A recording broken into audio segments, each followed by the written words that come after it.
Hello, students. Welcome back. We're going to talk about mercantilism today. This is the third lecture in the series, Mercantilism. What is mercantilism? So, mercantilism is very similar to realism. If you've taken international politics class, you would understand what I'm talking about. Realism is the world in an international arena, states, which means like countries, right? Not Virginia state, New York state. States in international political economy, states mean like countries. States are on their own. They are constantly looking for ways to increase their power. Why? Because otherwise they will be eaten for breakfast by another state. They are on their own. It's a self-help realm. They have to defend themselves. Their security is always on threat by other states. So what does this has to realism? Realism is the dominant theory in international politics. If you're taking international relations or international politics class, they talk about realism. Realpolitik also they call it. That means that it shows the world as it is rather than what it ought to be as it is. So mercantilism is in the political economy a theory, political economy, not in international politics, in political economy. So we talked about laissez-faire economics, right? Here we talk about mercantilism.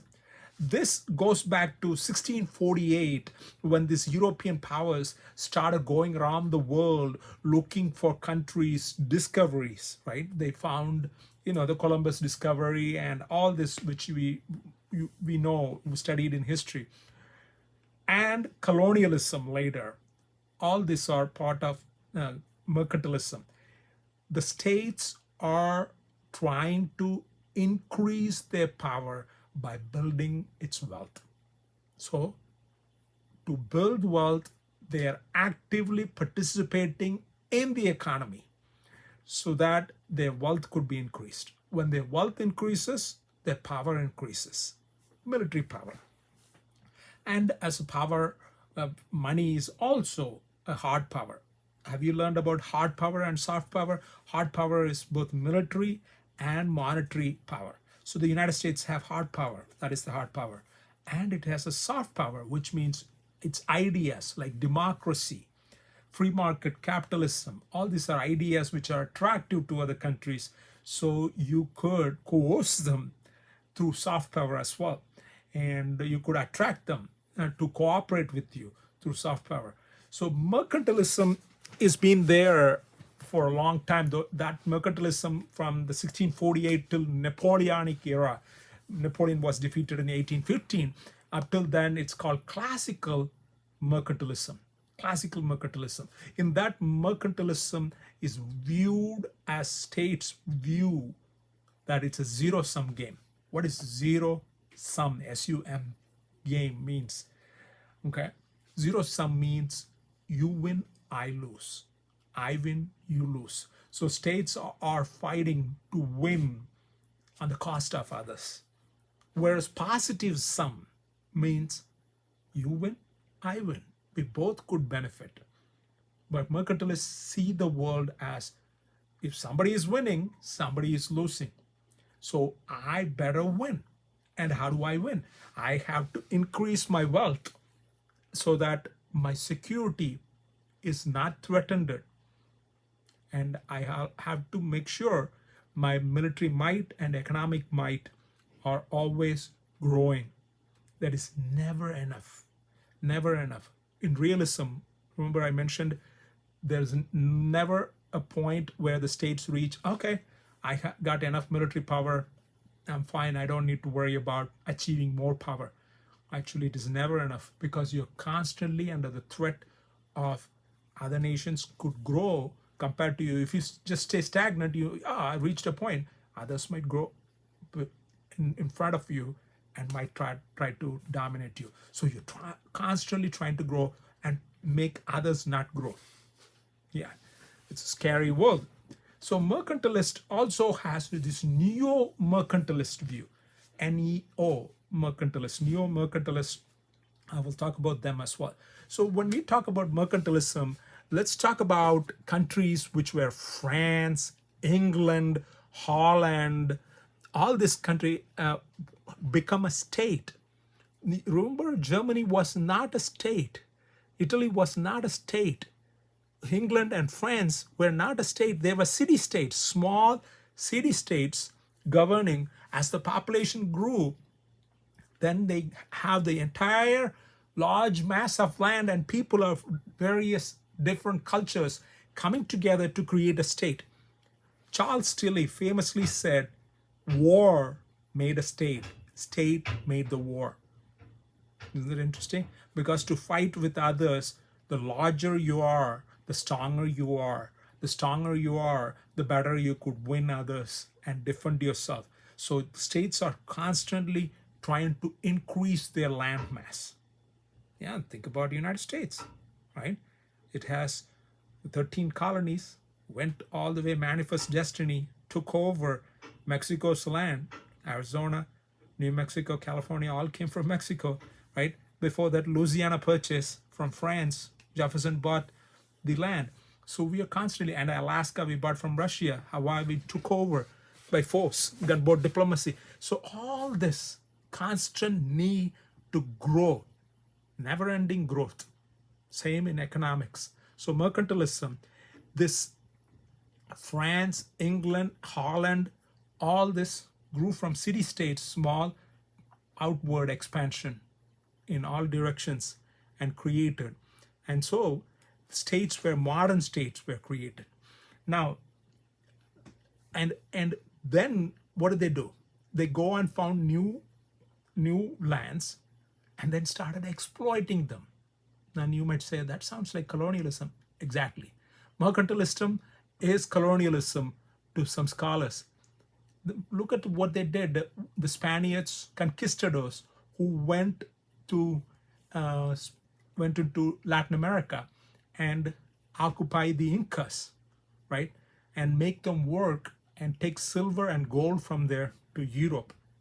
Why would this people who are in power, queen, king, approve these private enterprises?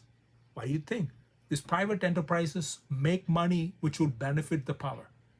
For example, Dutch East India Company, and then later the England East India Company, English, right? They came to India, where I am from. And when they came, India's economy, are you ready?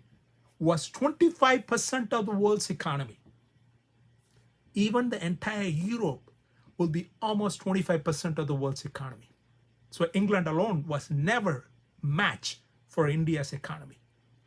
But the English came to India and occupied us little by little. They came as private business people. It was a corporation, right? They came as a corporation and slowly took over parts of India and entire India. To give a modern example, Apple phones you use, it's in California, right? Imagine Apple started taking over California and then one by one all the states and take over entire America. How would that be? That's what these companies did. And why would, and of course later, after the companies took over, and then the queen directly came over and took over. Yeah, she was called Caesar of India, Caesarea of India, the queen of England. So when they left us, after Gandhi's independence struggle, everything, 1947, India's economy, you remember 25% when they came? It was 2% of the world's economy. Where did it go? All the wealth. They took it to England. Everything exploited. And of course, you all know the story of colonialism in Africa. The countries of Europeans who went there, colonized them, and swindled. Like one of the famous one, if you want to read a book, King Leopold's Ghost, my favorite book in the colonialism histories. It talks about how the Belgian King Leopold exploited the Congo, a large country, for diamonds, timber, and rubber. People, millions were killed, beaten. Like they used hippopotamus hide to beat people, will rip skin off their backs. Read the book about how many people were tortured and killed for the resources on the account of building Europe's wealth, and through that, power, and which resides till now. Okay, colonialism. So mercantilism is this idea of controlling a state's power through accumulating wealth, and that is state is directly involved in the economy to create the wealth. Now you might say, like, what about modern times, neo-mercantilist? Well, you could take it from any extent of the political spectrum. Is it far right Trump or far left Bernie Sanders, the new people in the 21st century? They rail against China and other countries taking jobs from American workers. And they're talking about protecting the American society from free market. Free market. Remember the previous class we talked about laissez-faire free market, taking jobs to where it is cheap labor. That's what markets do, right? Market, if it allots efficiently, that's what they do. They go where it is cheaper labor and more efficient to make products with lesser cost. But these candidates, politicians, rail against it, right? Sorry, it's my clock. It goes on. I'll be done. Now, balance of trade. Balance of trade is these countries focused on exports, more exports, less imports. You mean why, you would say? Is it because it'll make more money? Well, yeah, but there's another important reason, export-led growth.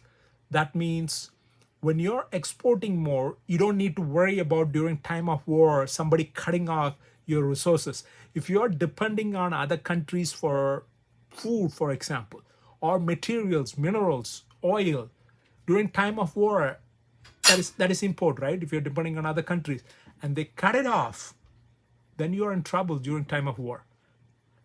Remember, America blockaded the Japan during World War II. Blockade means using ships. Naval blockade means using navy to round the island so no resources from outside can go into the country. The people who were almost in starvation died, 800 calories. They were getting scrawny. That's the problem when countries depend on imports.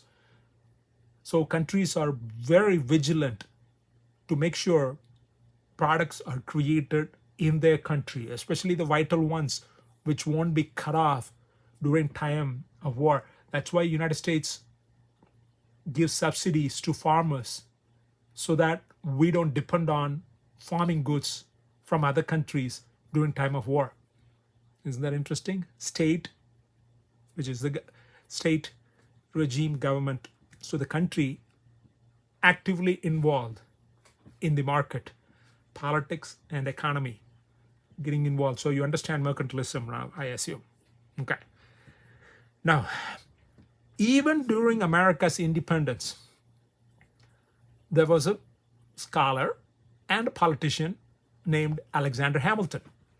If you haven't watched the show Hamilton, watch it. I mean, Broadway, it's expensive. You could go through the lottery if you want, or you could watch it in Disney.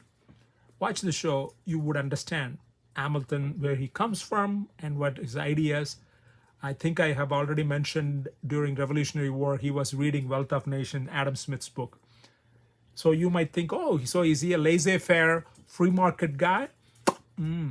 He wrote a letter to Congress to protect American industries.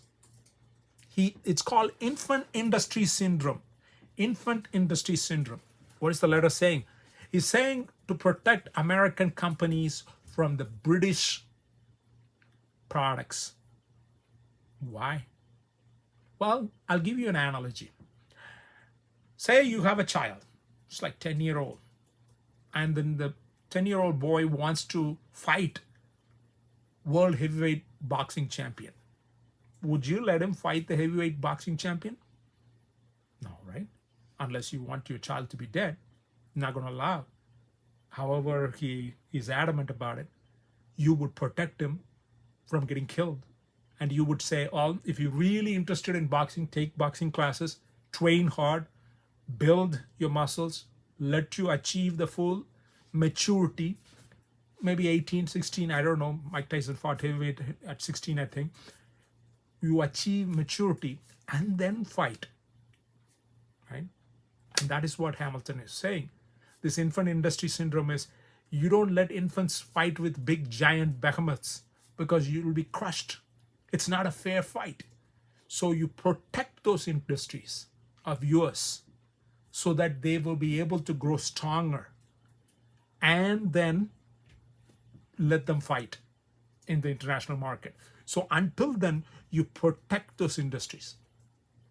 Hamilton was saying this based on observation, because the British did the same protection of their industries when the French was had giant companies, and they want to put their products in England.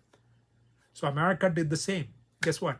We go around the world now many times pontificating about free market, even though we protect our own companies. In fact, we protect even after our companies have grown big and gigantic. Like what? Like even people who talk about free market ideology, like Ronald Reagan is known for free market ideology, right? Neoliberalism, we talked about last class. He, in fact, protected Harley Davidson bikes from the bikes coming in from Japan.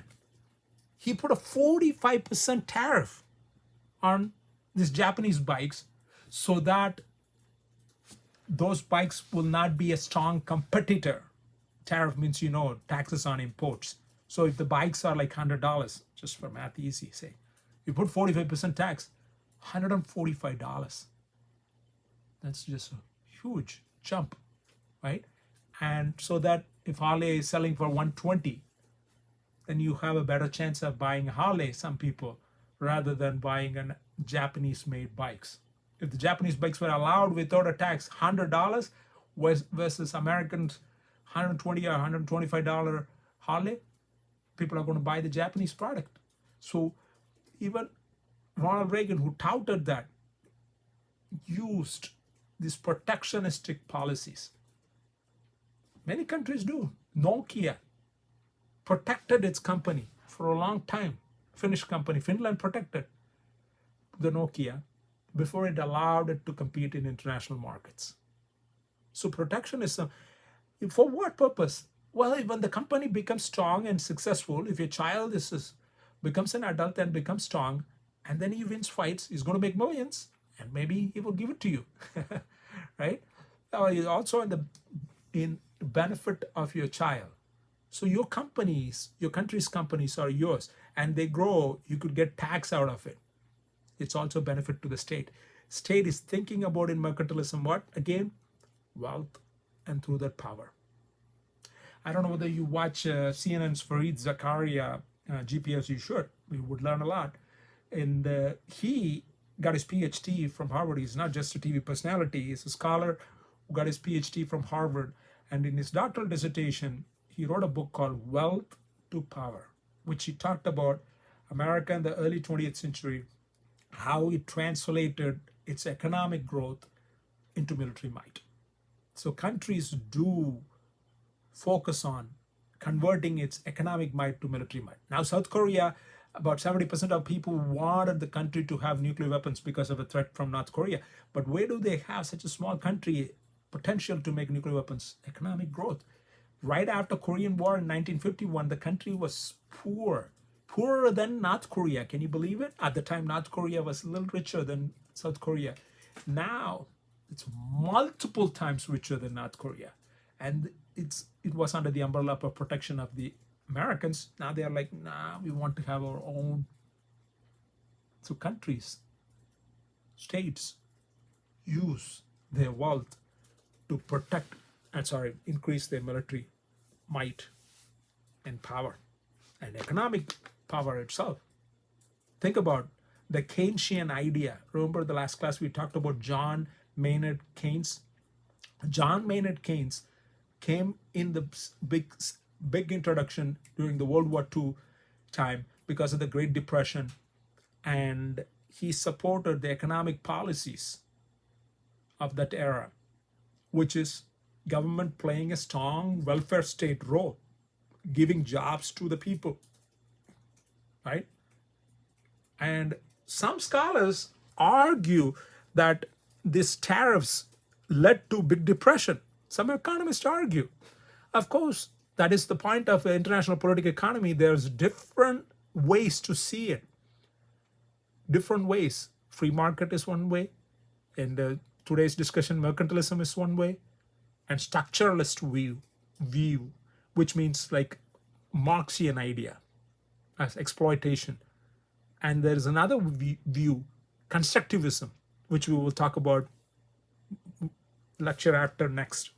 So there are different lenses. These are like lenses. Like you wear a green lens, you see the things green. Or if you have a short sight problem, you wear a glass and you could fix it. Long sight, you wear a different glass. So to understand the world, we need to have different perspectives. And different perspectives will help you understand them better than just a single perspective. Are you following? So that is why we need to go through and understand. Now, even when Alexander Hamilton argued to protect our companies, there was an opposite view in this country, perspective. Jefferson is a free market ideologist. Why? Because he read John Locke and all these philosophers whose idea is to have a free market ideology. So Jefferson did not believe in like Hamiltonian views. But if you doubt, we are in Hamiltonian America. There is a malevolent mercantilism and a benign mercantilism. Malevolent, bad, evil. Benign, good, kind, benign mercantilism. So the malevolent mercantilism is, an example is, before, if I don't like your country, I'm from a different country. And so country A, country B, I could mess up your country without going to war. How? By messing up your economy. I could make sure that your economy is messed up.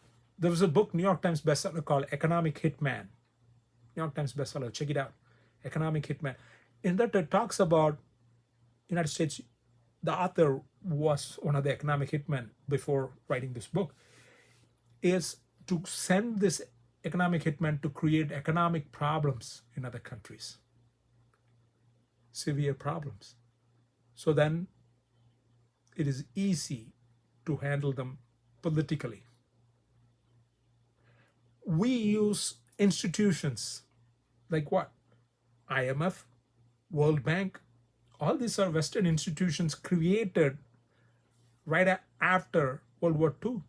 Post-war institutions, this IMF gives loans to poor countries. World Bank is to alleviate poverty.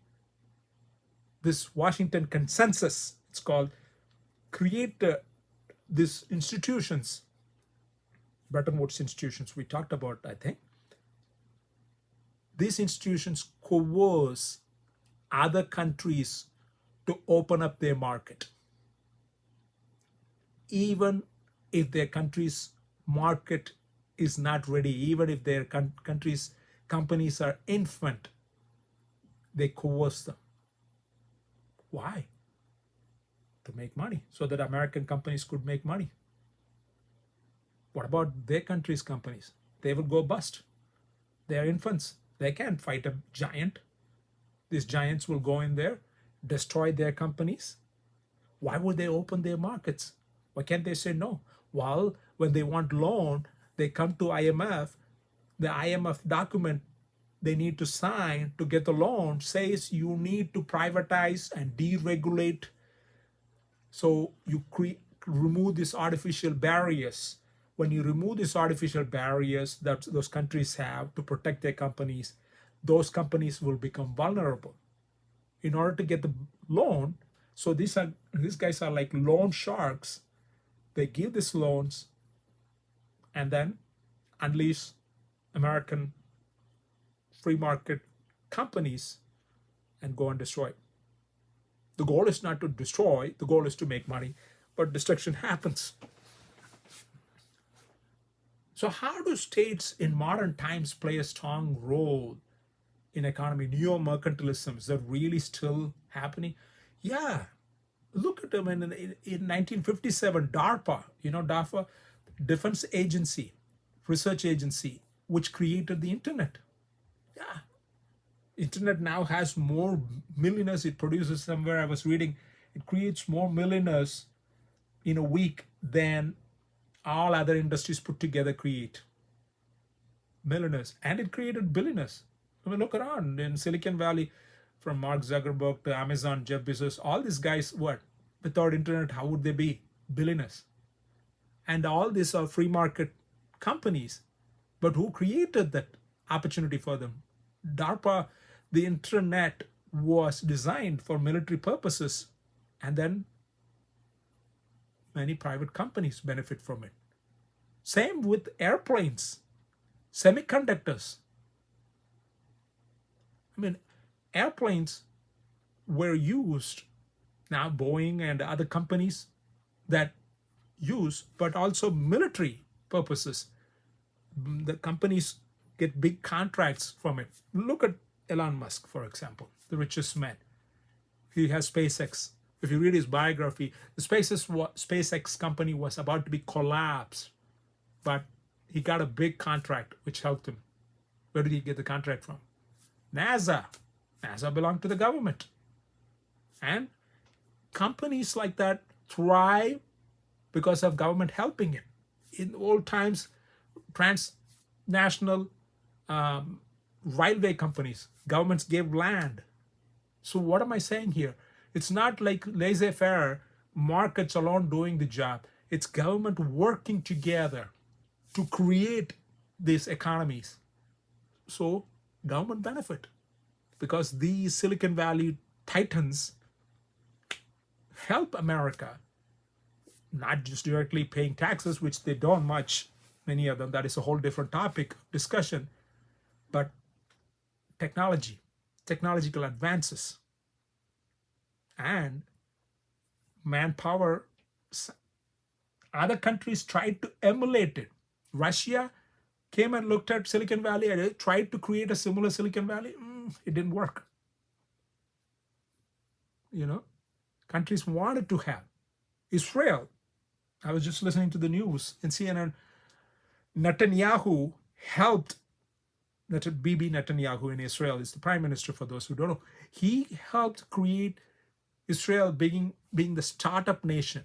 That means it has the most number of startup companies adjusted for GDP per capita. Okay. They don't have absolute number more than America now because it's a much smaller country. Israel is about the size of New Jersey, population about the size of New York City. It's not anything compared to American size, but for the size of the population, they do have enormous number of startups, and government help remove barriers. Why? It increases the wealth of the country, and if it increases the wealth of the country, guess what? It could increase the military might. China, many of them don't know, it's a mercantilist economy. How so? Because of their growing economic power for the last 30, 40 years, growing at the average rate of 10% a year. Now they are able to convert that wealth to power.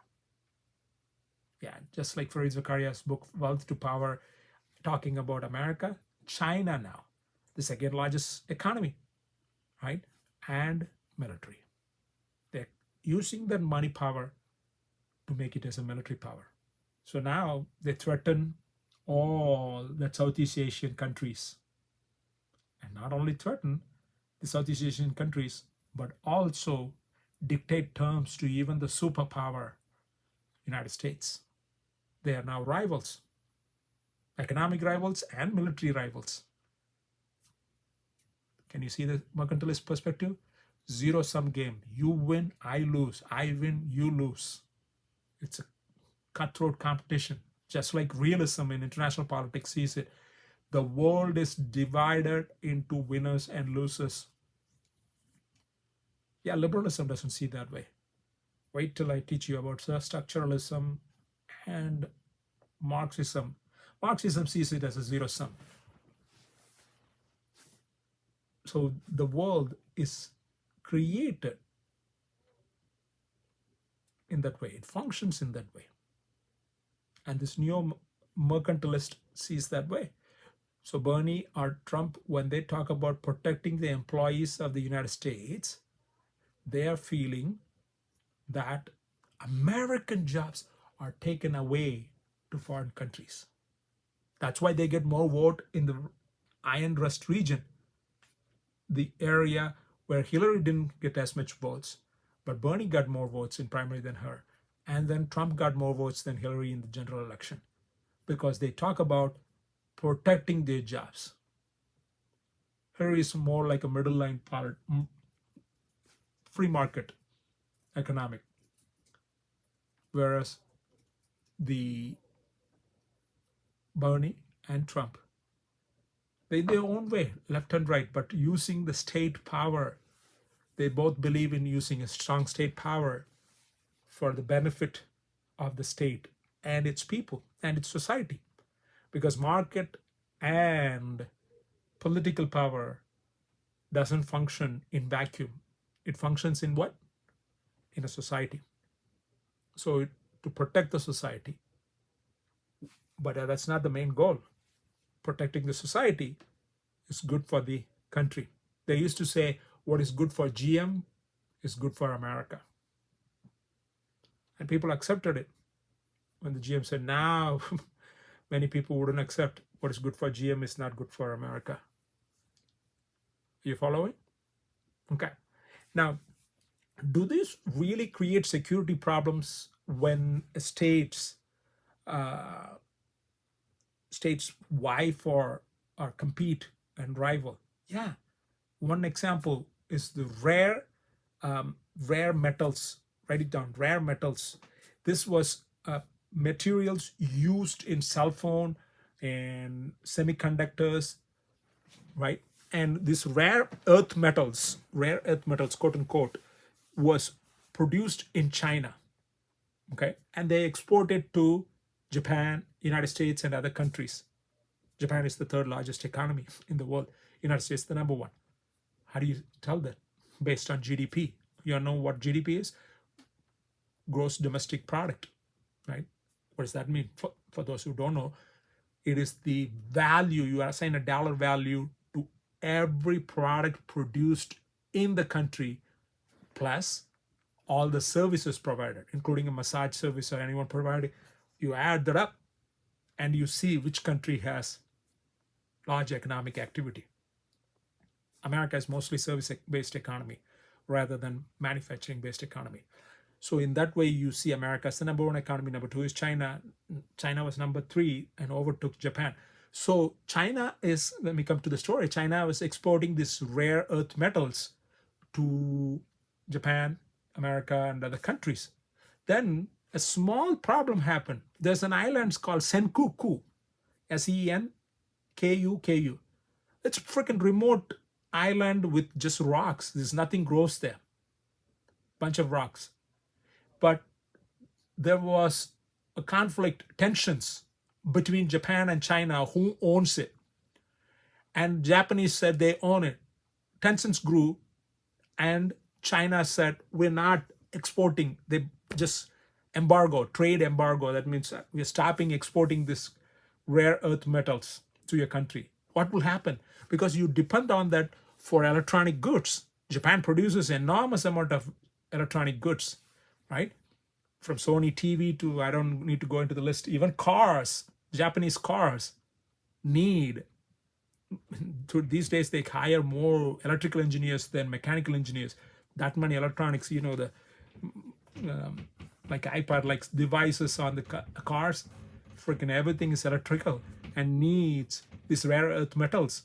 And they were they were shocked, and they started scrambling to find new ways to use used rare earth metals. So they found new recyclable programs. This tension between Japan and China create a problem for the United States as well. So we have to be like, whoa, all our production gets affected, and our economy is in threat. And so America started to create its own drilling programs for finding rare earth metals. But still, it didn't meet the quota we need, but it's a good start. Why am I saying this example is a simple tension between countries for stupid reason like Senkaku Island, because it's a freaking bunch of rocks. Nobody lives there, or it's not like a beautiful paradise, could create problems, and that would create trade embargoes, which could create security problems. Electronics is important for national security. We will talk about chip wars. Chip wars. Chip means like integrated chips, semiconductors. I'll talk about that in another lecture. So it is vital for countries to be not having problems of depending on other countries. Self-sustained is better, but that is going against the grain of thought of free market economics. Remember David Ricardo's idea, comparative advantage. You create what you're good at, I create what I'm good at, and we will exchange that so that you benefit and I benefit, yada yada. This goes against it, isn't it? Yeah. I'll give you another example. Another example is Arctic oil exploration. Arctic oil exploration. These bunch of countries, Russia, United States, Canada, Norway, Sweden, Iceland, these countries are near the Arctic region. Look at the global map from the top. These are countries which share the Arctic region.